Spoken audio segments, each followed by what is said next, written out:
The Tunisian Center for Strategic Studies organized a public event in Carthage on the Bank of the Future.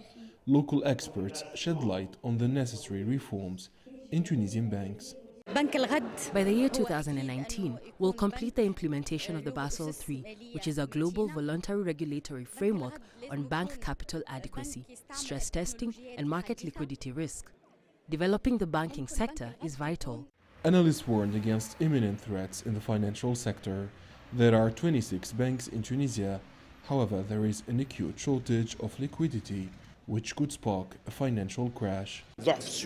Millions of dinars circulate illegally on the parallel market. The liquidity or cash crisis may cause a reduction in the number of market participants and the deterioration in external financing. Our role is to stop this scourge. Tunisia has battled since 2011 due to a lack of foreign direct investment and a stagnant economy.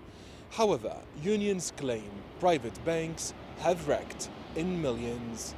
The overall indebtedness of Tunisian households was more than 16 billion dinars in 2013, against 7.3 billion in 2008. Some people have denounced soaring interest rates. Private banks respect the law and make profit. This is the law of the market. Consumer credits have increased over the past few years. It is a positive indicator.